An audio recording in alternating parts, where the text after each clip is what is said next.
Let's get started with real-time safety guaranteed by the compiler. My name is Anders.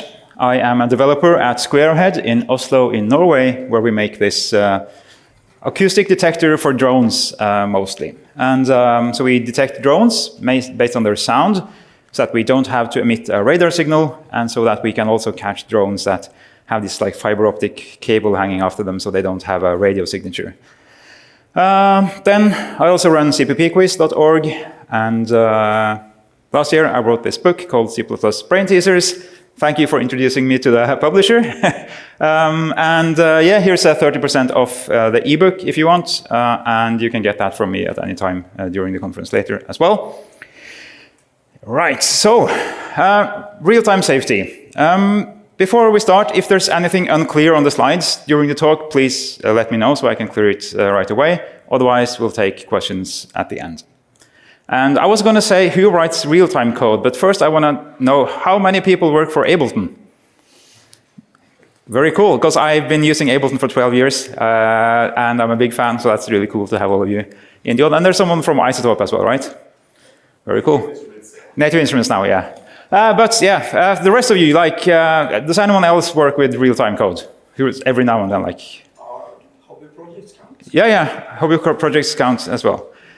So those of you who sometimes work on real-time code, are you like Ableton and like audio stuff is one thing. Does anyone have any other industries you're working in where real-time stuff matters? Or your hobby project for that matter?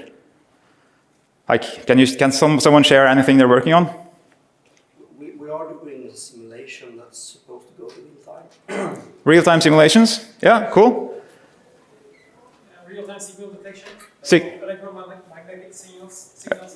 Yeah, real-time electromagnetic signal detection. Yeah, I work on the acoustic drone detection stuff. And like when you work in real-time code, which things are you concerned about that you're usually not that much concerned about in like normal code? Determinism, yeah. That sums it up, right? Yeah, priorities, determinism, yeah.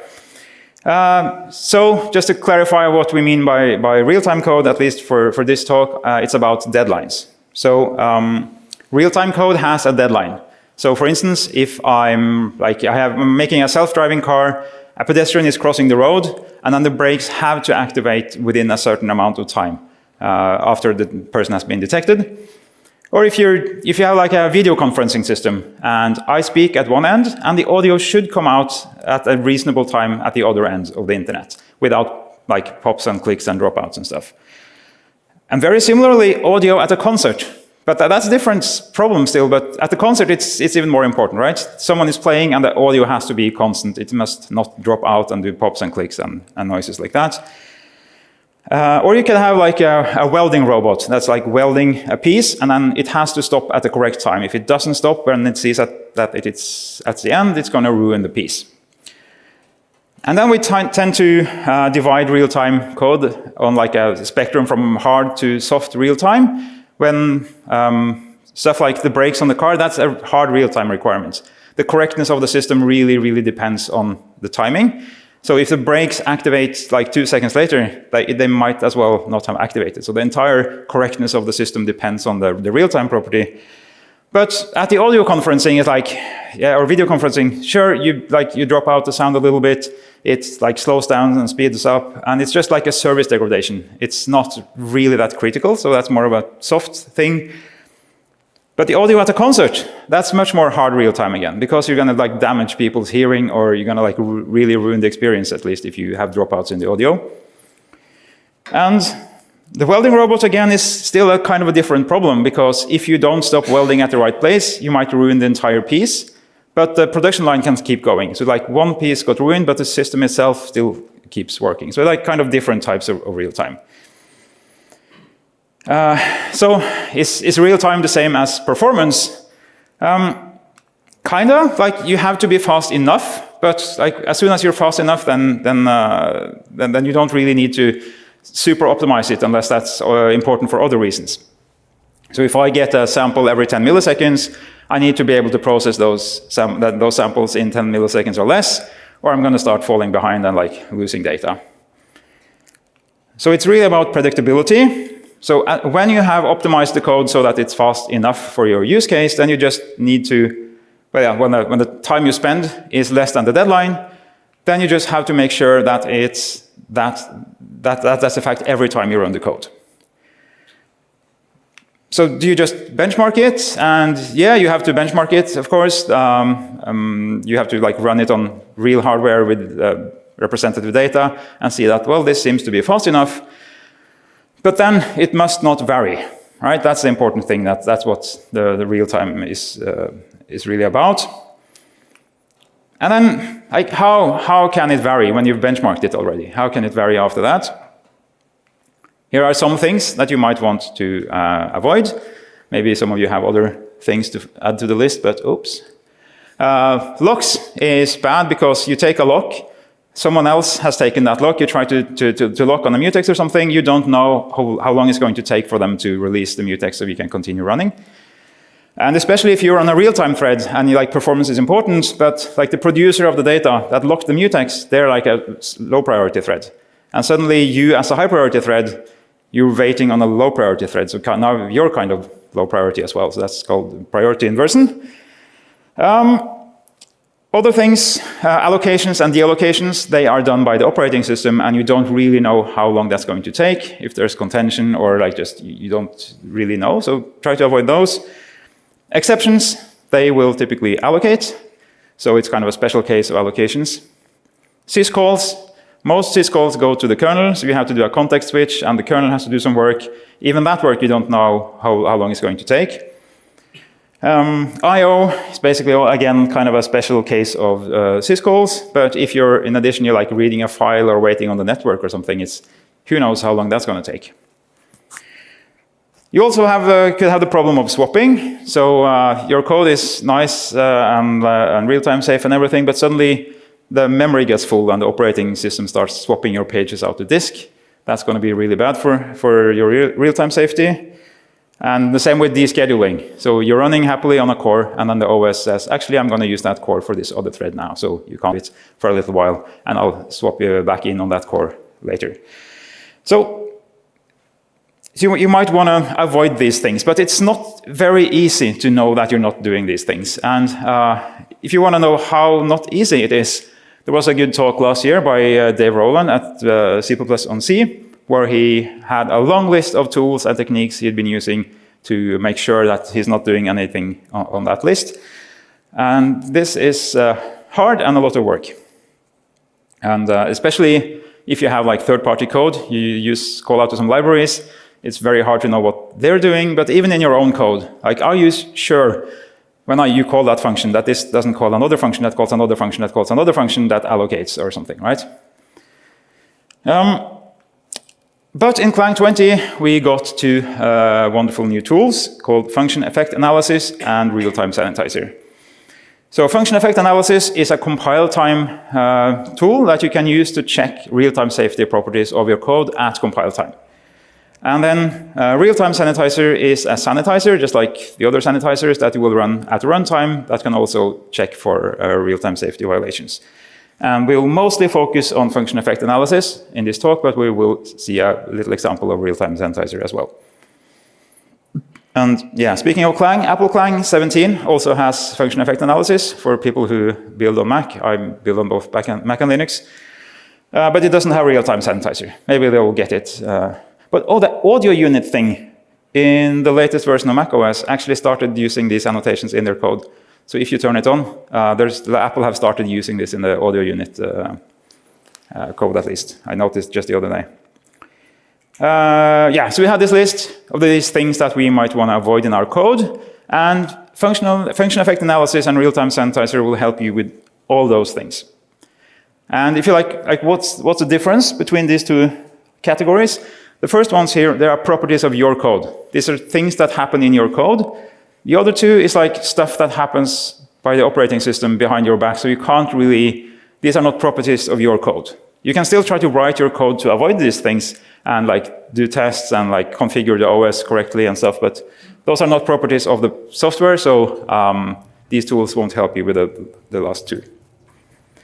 But it's kind of like, even though like they won't guarantee that everything is correct, it's still like kind of like a type system where you have something is const or you use a type-safe type or something, and you just rule out an entire class of errors. The same here, that you can, at compile time, just rule out all of these errors, at least from your own code.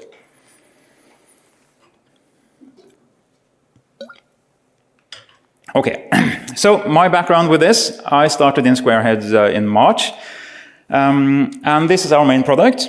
And as a human, most of us have 2 ears, so that when we hear a sound, we can kind of discern that, oh, it's coming from over here somewhere.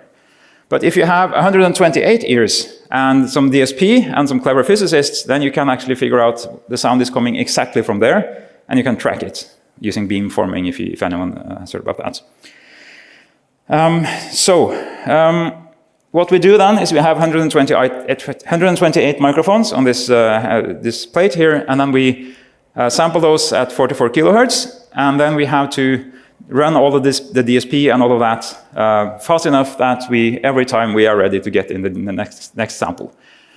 And after we've done the DSP to do the, like, find the sound and track it and stuff, then we run some machine learning stuff so that we can like classify the kind of drone and everything.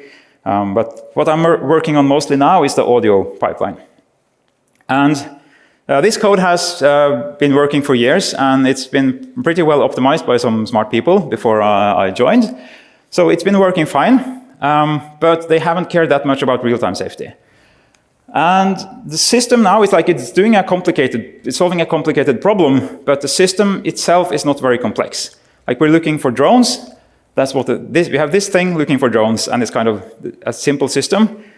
But we want to track more drones at a time than we can do now. We want to track other things than drones. We're going to make new hardware. So the system itself becomes more complex in addition. So then real-time safety is becoming more important for us. So my background here is that I'm trying to apply real-time safety after the fact to a code base that like is working well enough, but it's not like actually real-time safe. So both of these tools work with performance constraints. So you can put a constraint on a function to give certain guarantees. So it's kind of like a const function will only do const things depending on like which const you're using. A no-except function is never going to throw an exception. So these are like things in addition to just the type it takes in that you can give some additional guarantees. So you can promise that a function doesn't throw exceptions. And you can promise that a function will never deallocate or allocate memory, and that it doesn't block on a mutex or some stuff. And then you can check those at compile time. So with the function effect analysis, if you pass the -w function effects, it will start checking these properties at compile time, which is very, very useful. Then real-time sanitizer is a sanitizer like all the other ones. You enable it with -f sanitize equals real-time, and then that will check these things at runtime. And then the question is, didn't you just check it at compile time? Like, why do you also want to check it at runtime? What's the point if you can like left shift it to compile time? And the reason is that most of this stuff you can check at compile time. But what if you're calling out to a third-party library that doesn't have these annotations? You have to be able to opt out. So kind of like an unsafe block in Rust or whatever. Like, I know that this is safe. I read the documentation. Maybe I even reviewed the source code. I know it's safe, so I'll just opt out for this part of my program. But then if they actually do something bad anyway, real-time sanitizer will let you know if that code happens to be triggered at runtime. You might also need to do this for some of your own code if you have to start working on this part, but this part over here hasn't been annotated yet, and also real-time sanitizer can help you. So these performance constraints, what do they look like? There was a lot of slides so far. There's going to be a lot of code from now on, I promise.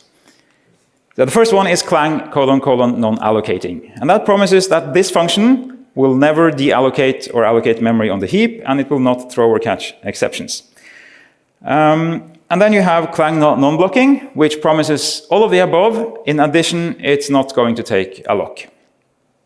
And these are transitive, right? So when I say this function won't allocate, it also says, and I will also not call another function that could potentially allocate.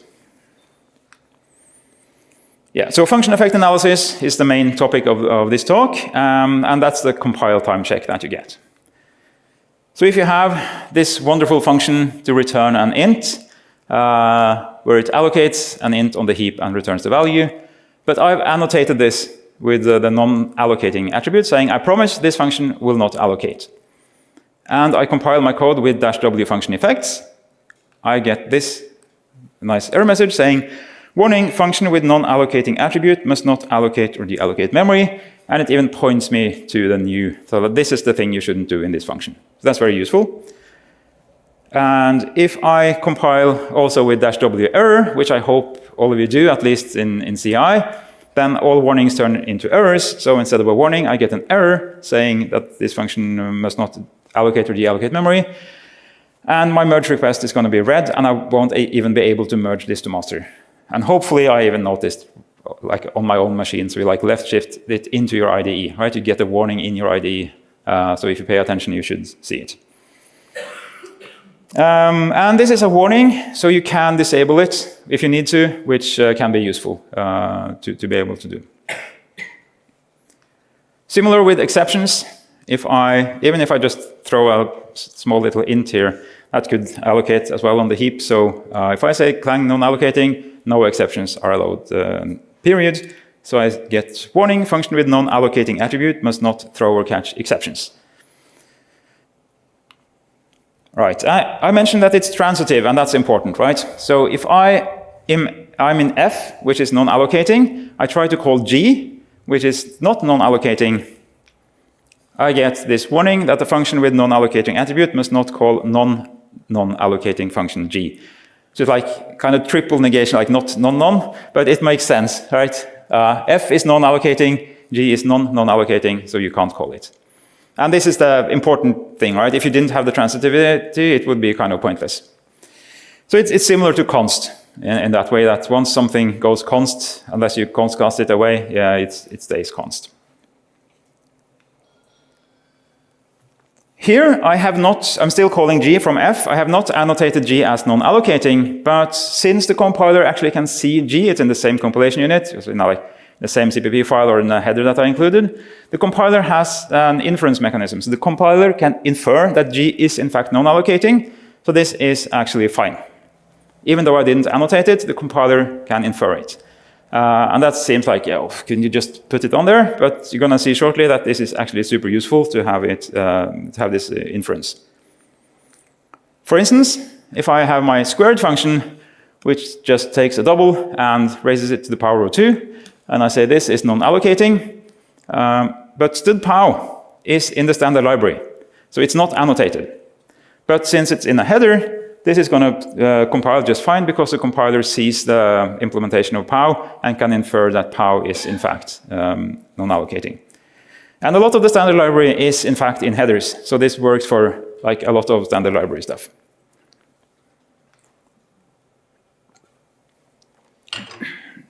Inference is especially useful for templates. Because here I just made a function template. That's just the simplest thing I could think of. I take an object and I just return it. So this will cause a copy of the object on its way into this function. And maybe on its way out.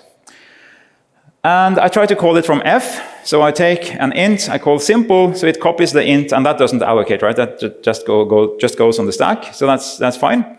This code is okay. If I change F to take a vector of ints, then I copy the vector of int into simple and I return it back out. And now I have a copy of a std vector, and that needs to allocate space for the new elements on the heap. So in this code, the simple function template does not allocate, and with this code, it does allocate. So depending on how you instantiate the simple function template, you can or cannot get allocations, and that's when inference is also very useful, because then you don't need to put anything, and the compiler can just infer the right thing every time. So if I try to do this, it says function with non-allocating attribute must not call non-allocating function simple of std vector of int. And it also says it can't be inferred as non-allocating because of the non-allocating destructor of std vector. And it also mentions the constructor and things like in here. So it tells you can't do this and always tells you why, which is nice. Yeah, so we have this function, this nice way to get the value 42 by allocating and in fact also leaking this int. And we got this warning that you're not allowed to allocate. So if I try to say, well, I shouldn't leak it, I should at least use a unique pointer, and then like the allocation is hidden behind the make unique, I get a warning again, function with non-allocating attribute must not call non-allocating function stood make unique. And the way that this works now is that function effect analysis knows new and malloc. Those are bad, you shouldn't do those. It doesn't need to know about make unique. It only needs to know that make unique is not annotated as non-allocating. So, or if it's in a header, it can infer it. So the job of function effect analysis is kind of simple. It only needs to know about new and malloc, and it doesn't need to know about all your custom sneaky ways. So like eventually getting to new or malloc, since it's transitive. So this seems pretty safe, but then some of you systems programmers, you like to do some naughty stuff sometimes. So let's see if we can work around it somewhere. Here I have a function pointer called getter. It can point to any function that takes nothing and returns an int. And I say that this function pointer is non-allocating. So I should only point to things that doesn't allocate. Then I have a get function, and I try to make it point to get. And then anyone who uses the getter function pointer, they will assume that it's pointing to something that's non-allocating. So let's see what happens if I try to just take a pointer to get and assign it.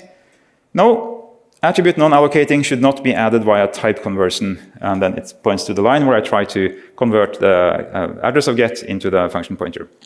So it catches this stuff as well. And similarly for inheritance, so I have a base class and a derived class with a get function, and in the base class it's non-allocating. So that means anyone who uses a base pointer will assume that I'm pointing to something with a non-allocating get function. If I try to do this, I get a function with non-allocating attribute must not allocate or deallocate memory. So what happened here is that this has the non-allocating attribute, this doesn't, but since I'm inheriting from it, it will implicitly be also non-allocating.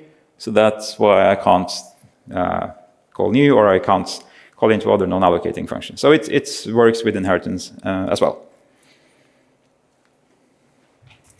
You can do it the other way around though. So here's the same example, except the base function is non-allocating and the derived function is non-allocating. So that's nice. I can like say, well, this derived class, this one is actually real-time safe, even though the interface isn't safe.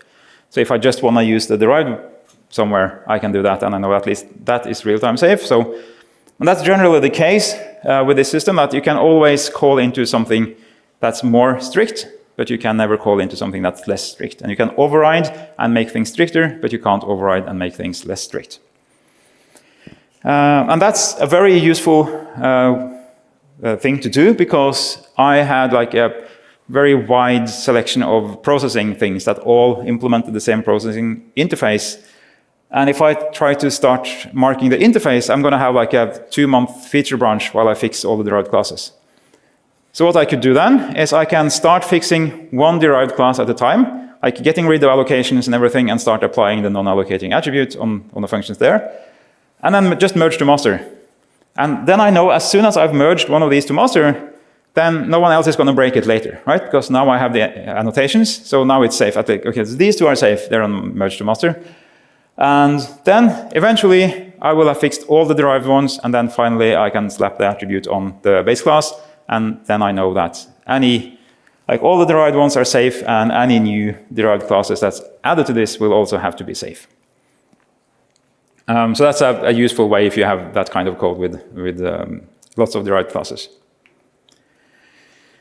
So the semantics is you have kind of the set of all functions, and then you have a subset of non-allocating functions. And any function can call a non-allocating function, but non-allocating functions, they can only call other non-allocating functions. So you can always get into this bubble, but you can never get back out once you're in. And that's exactly what you want. But I also mentioned non-blocking. So non-blocking is the same as non-allocating, plus that you're never going to block on a mutex or anything. So that's an even stricter subset again. So now, like any function can call in here, Non-allocating can also call non-blocking, but non-blocking can't call out to non-allocating, because all of these won't allocate or throw, but this one also guarantees that it's not going to block. So if I have a function f that's non-blocking, and then I have g, which is only non-allocating, g can call f, because f is more strict. So I can always call a more strict function. But if I try to do it the other way around, I mean a non-blocking function, I try to call a non-allocating function, that's less strict, right? I promise I'm never going to lock a mutex, but f is allowed to lock a mutex, so I can't call f. So then I get warning, function with non-blocking attribute must not call non-blocking function f. So you can always call something stricter, but never call anything that's less strict.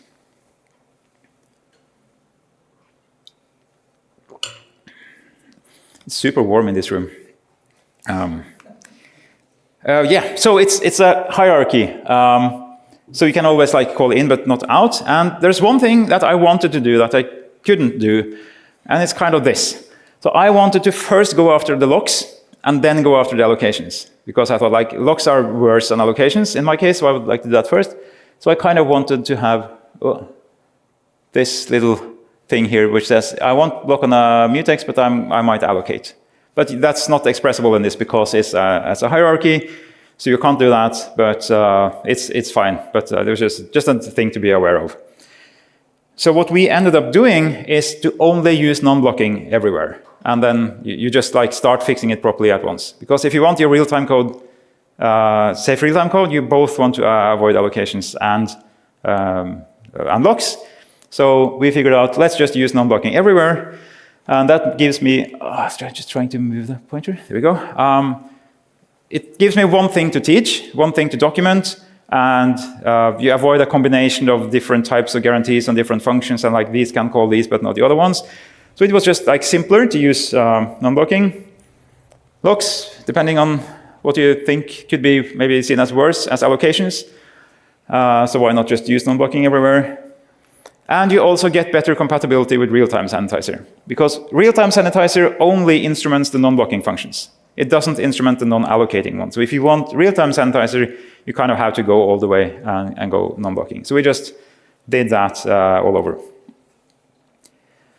Right, so that was non-blocking, which cannot allocate or throw exceptions. And then you have non-blocking, which also can't take a lock. And the thing about throwing exceptions, that reminds me of no-except. Right? No-except is also something about not throwing exceptions, right? What does this function do? Does it compile, and if so, what does it do?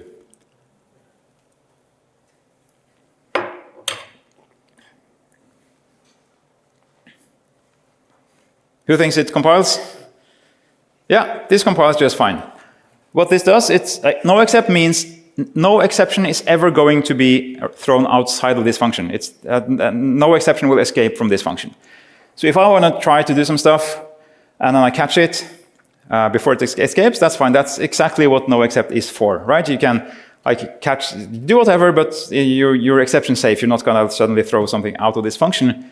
So this will just throw the runtime error, immediately catch it, and then return the message. So this is a fancy way of just returning the string or hi.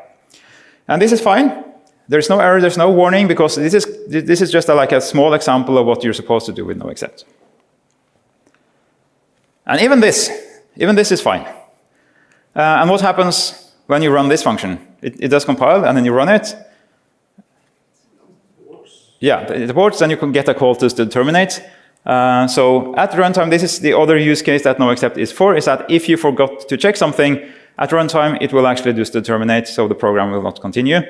So you're absolutely sure that no exception will escape here. So instead, there's this tiny check that will make sure that it's the terminate gets called in the case that you leak an exception. For this is so dumb that the compiler is warning you about it, right? Because this is just stupid. You can ignore the warning if you want. If I factor the throwy bit of this function out into a function called throwy, it doesn't warn anymore. But still, this is kind of fine. It's what no-except is for. So if your goal is to not throw exceptions because they allocate, then this won't help you. No except is not going to help you. This is just for exception safety, so nothing leaks out. If you want to make sure you never throw an exception in the first place, you have to use, or you don't have to. You can use an attribute like this, or you can like manually read all your code if you want to do that for some reason. But just put non-blocking or non-allocating. I'll use non-blocking now for the rest of the talk, since that's my favorite of the two. If I try to do this, it says function with non-blocking attribute must not call non-blocking function throwee. And it says that function cannot be inferred as non-blocking because it throws or catches exceptions. And if throwee was in a different compilation unit, it would just say it has not been annotated as non-blocking. So this is nice. Then some challenges, lessons learned, and tips and tricks that I picked up since I've been working with this on and off since March. Chapter 1 is compilers. So you notice in the beginning which compilers actually support this, and that's Clang 20 and Apple Clang 17. And probably you have some compilers that you need to support that is not on this list. And the first thing you have to do then is, if you want to use this, you just add one of these in addition. You don't need to change your compiler, right? You can still compile with whatever weird compiler you're using, but you have to add one of these. And adding another compiler can often be have a separate benefit in that just compilers are good at different things. So if you compile with more compilers, maybe one of them will find an error that the other one didn't find. So that can be useful anyway, and then at least you can start using this. But even if you're able to add one of these into your mix in CI and locally, you might still have to support other compilers. So for me, I need to support Clang 21, Apple Clang 17, and GCC 13. And GCC 13 does not have any of this stuff. But I still, then I can use one of those compilers to do the actual check in CI and locally on my machine, but I don't want GCC to break, because it would just say, what's this -w function effects? I've never heard of it, and it's going to complain. So you just have to like conditionally enable it. What we did in CMake is just saying, if you're on Apple Clang 17 or more, or you're on regular stock Clang 20 or newer, then we turn on -w function effects.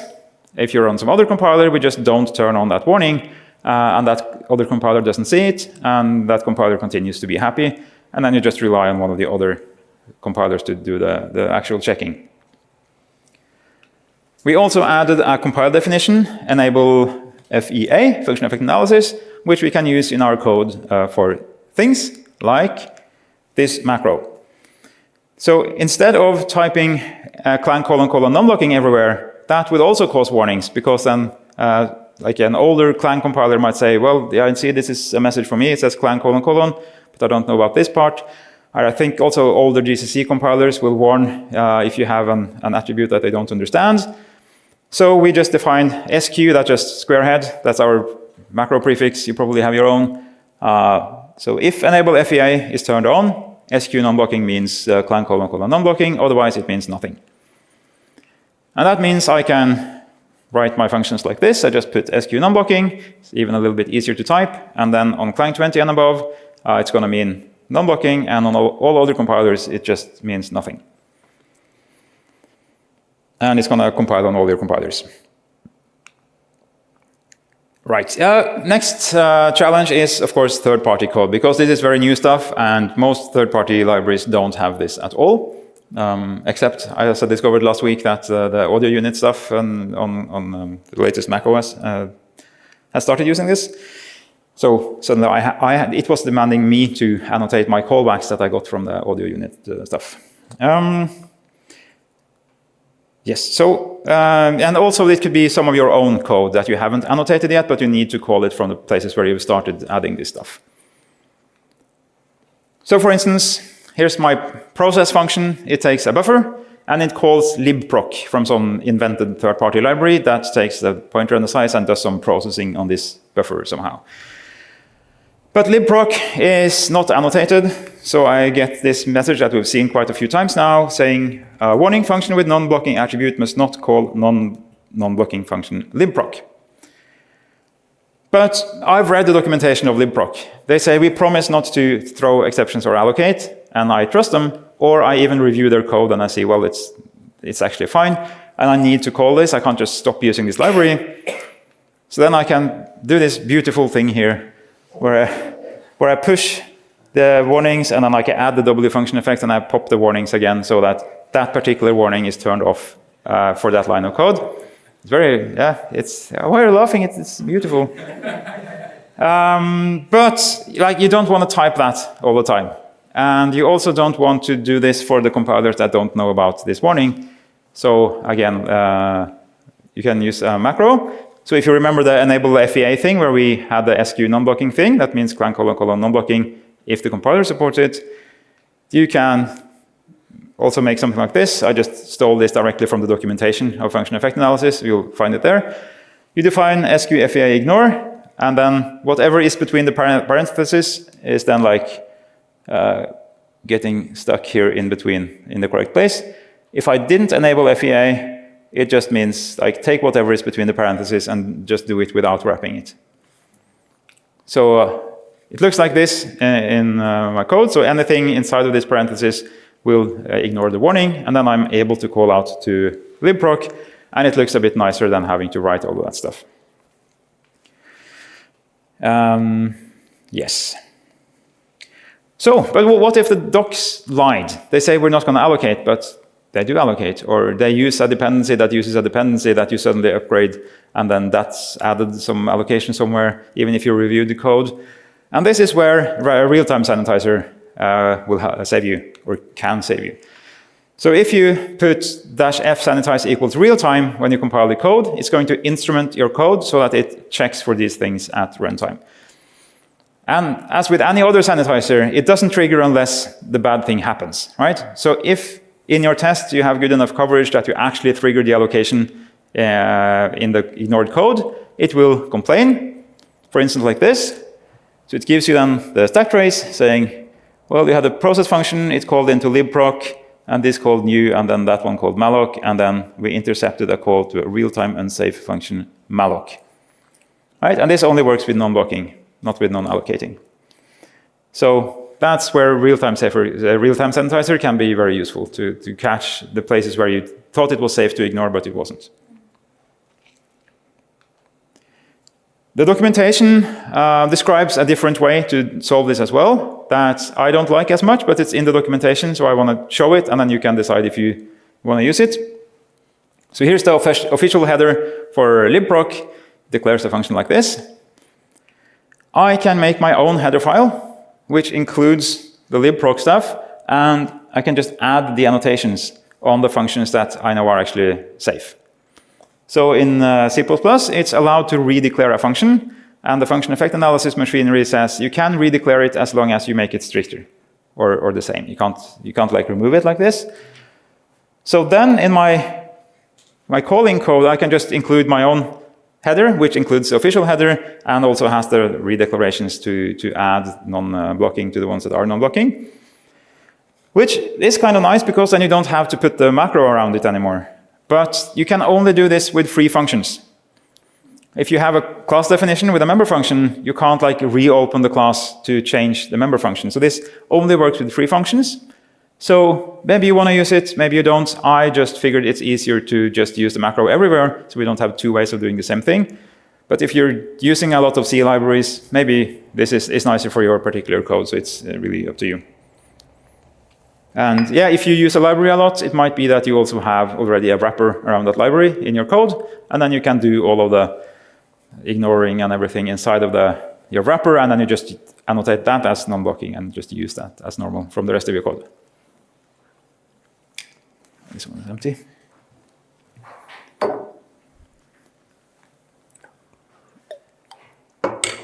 Right.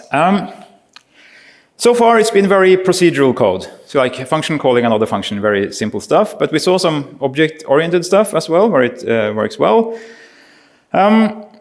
But things can get more challenging. So we'll start with lambdas, then go to callbacks, and finally type erasure, where this starts to get not as nice anymore. It's been super nice so far, and it's super nice a little while longer, but then it's going to be not so nice.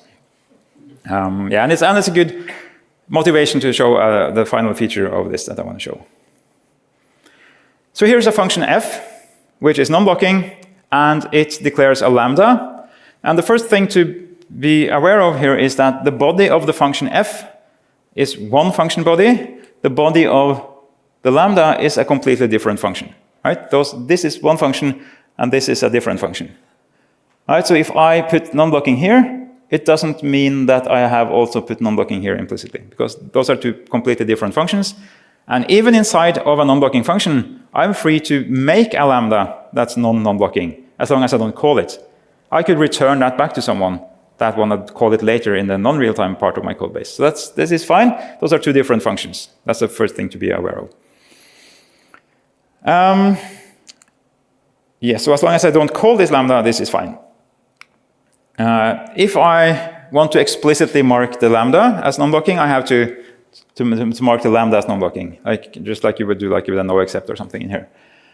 And this can be, you can do this if you want, but typically when you use a lambda, it's like in some place of your code where the compiler sees everything anyway, so I almost never have to actually do this because inference is just going to infer that my lambda is in fact non-blocking. So let's do another example of inference with a lambda. So I have a process function. It takes reference to a vector of ints. It uses the transform to transform this vector with a lambda that just multiplies every integer by 2. And std transform is in the standard library. It's not annotated. My lambda is not annotated. But this code compiles fine. Because std transform is in a header file, the compiler sees it, the compiler sees my lambda, it can just do inference and see that everything here is in fact fine. So it's quite nice like that. Here's the same example. I just put in a new int in here just to show what happens. Then I'm trying to actually do something allocating inside of a non-blocking function, which is not allowed. Then I get this message saying, warning, function with non-blocking attribute must not call non-blocking functions to transform. And that one cannot be inferred non-blocking because it calls a non-blocking lambda. And the lambda cannot be inferred non-blocking because it allocates or deallocates memory right here. So that's a very nice error message. Is anyone writing Rust? Then you might say, like, isn't this how all error messages look like? But if you've written C++ for a while and you have something is wrong inside of a lambda that you give to transform inside of some templates that call some other stuff, this is not how error messages typically like. So I think that they've done a good job with the error messages. And I don't have to annotate anything here. It's just inference solves everything. Okay, so next level is callbacks. Callbacks is kind of related to lambdas. You often use lambdas for callbacks. So let's have a look at callbacks. I have an even number processor. So it's just a processor that can process all even ints. It's a class template. I give it some callback of whatever type, and then I just capture the callback inside of this class. And I have a process function that I can just feed ints, and every time the int is even, it calls the callback.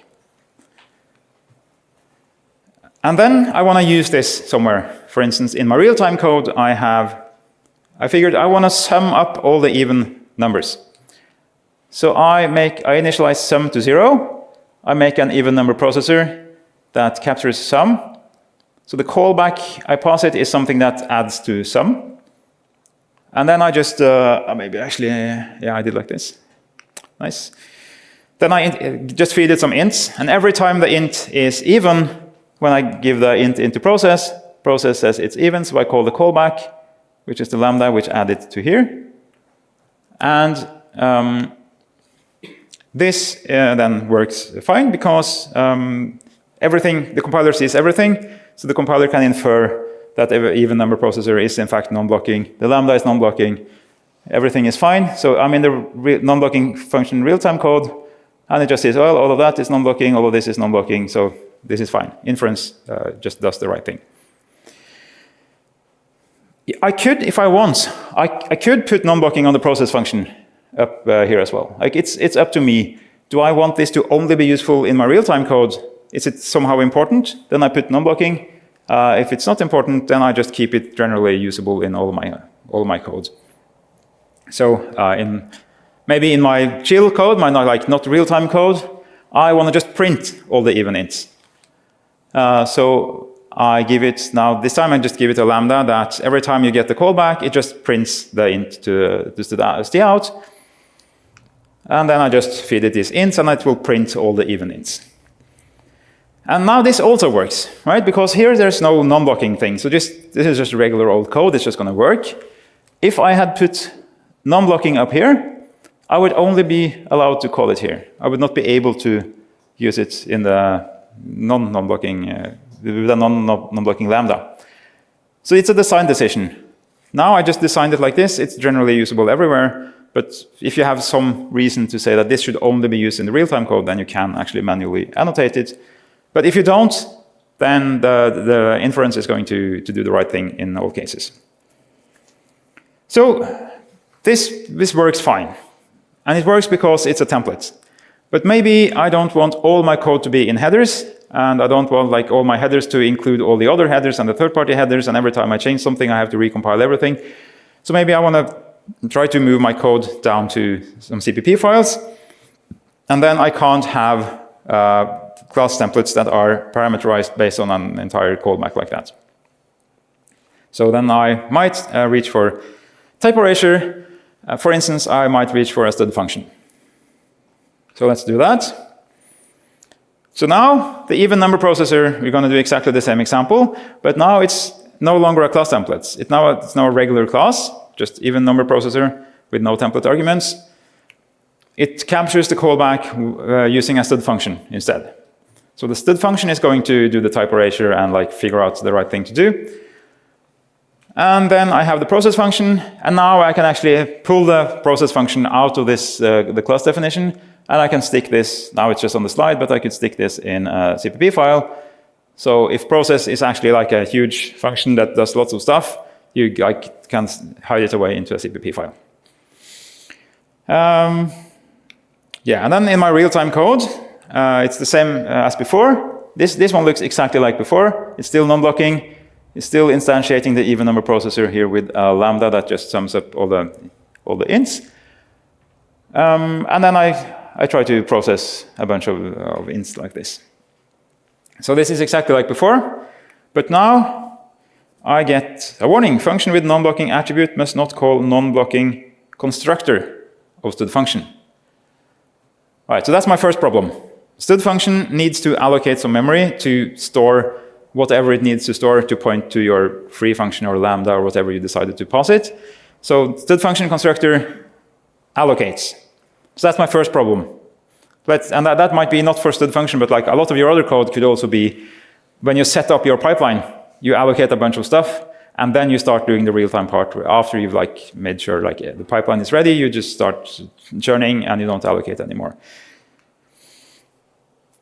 So this is a thing you do not only for this, but I assume you do otherwise as well, that you pass in a pre-constructed thing into your real-time code. So here I just take a reference to an even number processor. So then I don't have to allocate it in here.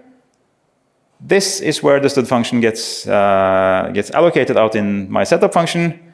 So I do all my allocations out here. And then I just pass in the processor.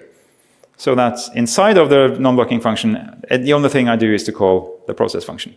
So I don't have to do the construction and destruction of the function. And then I go and add non-blocking here as well. And then everything, in theory, is now fine. Except I still get an error. It says, function with non-blocking attribute must not call non-blocking function stud function operator, function call operator. So I could just move the constructor out of my real-time code, get it away from the real-time parts of my code, but it's not possible to fix the function call operator of stud function because it uses type erasure. So on the places where you call stud function, there is no way to see what it's actually calling. That information has been erased by the type erasure machinery inside of stud function, and it's not possible to do some template magic to actually thread that through the entire type erasure machinery. You can't do it. So you can't use stud function in your real-time code. So this is like when we started to hit some of the sharp corners. So what we did, we made our own non-blocking function. It's basically exactly like stud function. It uses the same type erasure thing from the base class of evil technique. And I'm not going to go through all of that, but we made a class template called non-blocking function. It takes a return type and a bunch of argument types. And then I can actually say Clang non-blocking on the function call operator. So this can now only be used if the callable is actually non-blocking. And then basically you put non-blocking like everywhere in the type erasure machinery. And then you have a non-blocking function that can only work with non-blocking code, and it's always non-blocking. And then you can use that instead of stud function in your real-time code. So here's my even number processor again. Now, instead of, it's the same example as before, but instead of stud function, I now use the non-blocking function. And my process function is still non-blocking, and it calls the callback. So now it calls the non-blocking callback from my own implementation of non-blocking function, rather than trying to use the stud function one. And I instantiated exactly like before. I just pass it a lambda. The lambda gets captured inside of the non-blocking function. And since everything is Clang : non-blocking all through everything, it's going to work. And I don't think I have an example. No, but if I try to put new int in here now, it will then try to instantiate up the non-blocking function template with something that's non-blocking, and then this is where it's going to fail to compile. So I can't even make an even number processor with something non-blocking, because I can't even make a non-blocking function with something that's non-blocking. So that's how you solve that, and it's annoying, but like you can't do it because the type is erased, including the information about the non-blockiness.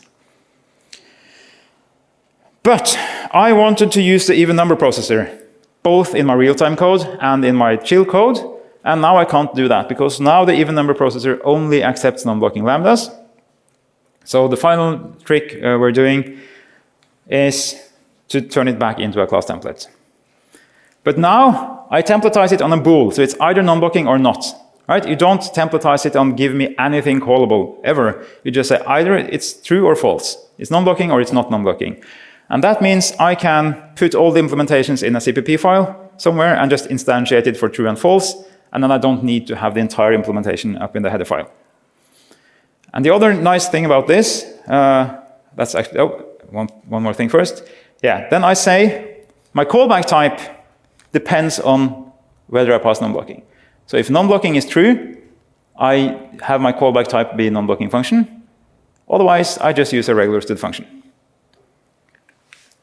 And then this is the final feature I wanted to show, that these attributes, they take a constant expression. So I can say, I can give it a constant expression here, just a simple bool in this case. So if I say even number processor of true, it will say, well, in that case, process is non-blocking. If non-blocking is false, even number processor of false, well, in that case, process is non-blocking. So then you can kind of, at least you can get put your code into the CPP file. It only templatizes on a bool instead of the entire implementation of the callback. And you can use it both in real-time and non-real-time code. So that's the thing you can do. And then when you use it, in the real-time code, I say, please give me a processor, an even number processor of true, because here I want to use real-time stuff. And in my chill code, I can say, please give me an even number processor of false, because here I want to be able to do whatever. Yeah, so I think that was all I had to say about that. Yeah. So, some final tips and tricks that just weren't big enough for their own slide. As we've seen, this is easiest for regular like procedural code, functional code, object-oriented code. So even with like template method pattern and whatever, this works really nicely. It's a bit harder when you use callbacks and especially type erasure. Another thing is you can manually annotate your function as blocking. Why would you do that? Because you might have functions that, like in practice, they will block, even though there's no blocking calls inside it. So if you have a spin lock, imagine you have a function that just checks an atomic bool, and then spins in an infinite loop kind of until that bool becomes true, and then it keeps going, that's actually a non-blocking function. It doesn't take any locks, it doesn't allocate, it doesn't do anything bad, but you know that in practice when I run this function, it will just spin around for an indeterminate amount of time. So then you can say, actually, you know what, this is blocking, even though it doesn't look like it to you, the compiler. Next is that when you start fixing this, start at the bottom. So you have like functions, calling functions, calling functions, calling functions. It's much easier and safer to just start at the leaves, the leaf functions, the ones that don't call any other functions. Start making them non-blocking and then work your way back up, rather than starting on the top and having to ignore other functions, because then you're going to forget to unignore them, and real-time synthesizer will complain. And so let's start at the leaves. If you have a CI team that has to add this compiler in CI, so you're a big organization, it's going to take forever, just install a compiler locally and just start working on your own. And you can just start fixing things while you're waiting for them to get the compiler up in CI. I guess I mentioned this, try to only ignore actually safe code. So if you put ignore the warning, please do that when the function you're calling is actually safe, not just because you're in a safe function and you want to call something that's actually unsafe. If you do that, then real-time synthesizer might complain, and if you need to real-time synthesizer to shut up as well, like I've never had to do this, but like if you really, really have to do that, you can use a scope disabler from real-time synthesizer as well, so that even real-time synthesizer shuts up. But then you have some non-blocking code here that via calls your code and actually violates what you're claiming. This one I showed you, if you have a hierarchy, you could start adding this to one-on-one base class, derived class, and merge those to master, and then finally fix the interface. And finally, don't use this everywhere, right? This is cool and new and shiny, but it makes the code worse, kind of, right? It makes the code less general, it's more work to do it, and if you want real-time safe code, and that's useful to you, then do this, but don't like start just slapping it around in places just because you can, and it's new and shiny. Yeah, and that's it. That's real-time safety guaranteed by the compiler, and thanks for coming, and we'll take questions soon. Yep.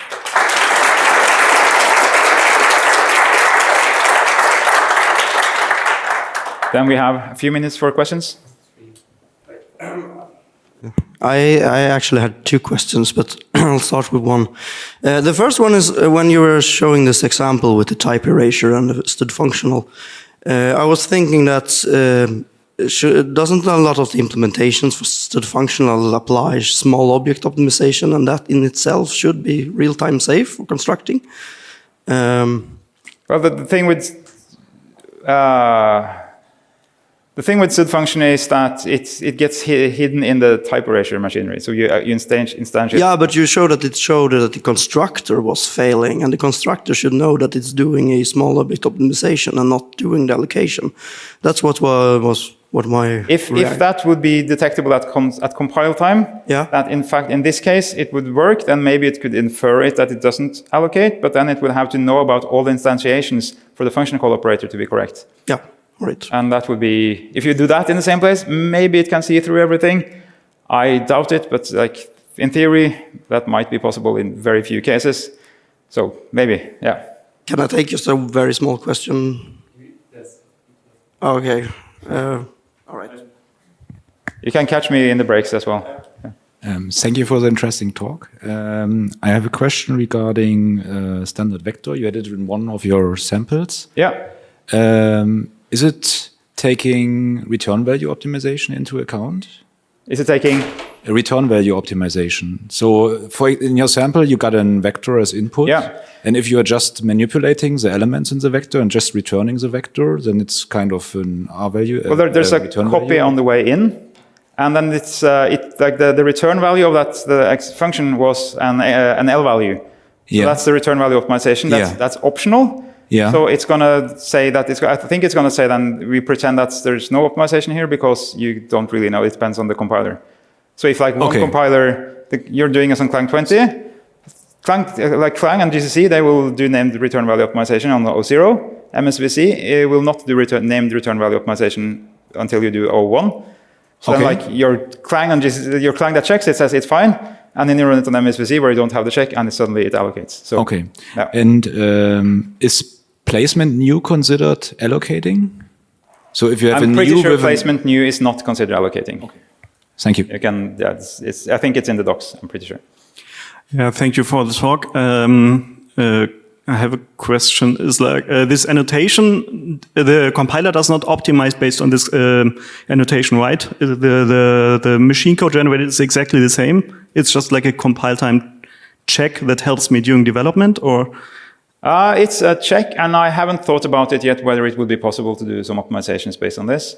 Okay. So I haven't thought of it yet. I will think about it now. Okay, okay, good. Yeah. You had one more question? Or are you out of time? Yeah, just a very short question. Yeah. If you put a blocking attribute on a function, and then it's called in a non-blocking context, but you have disabled the warning with macros, will the sanitizer find that call? I'm pretty sure real-time sanitizer is going to instrument your real-time, the block. I'm pretty sure real-time sanitizer. I haven't tried it. I would be surprised if real-time sanitizer doesn't catch it. Right. And then I think we're officially out of time, but I'll hang around. Someone needs to borrow this clicker in a little while, but I'll hang around for a little more, and then you can catch me later as well. Thank you.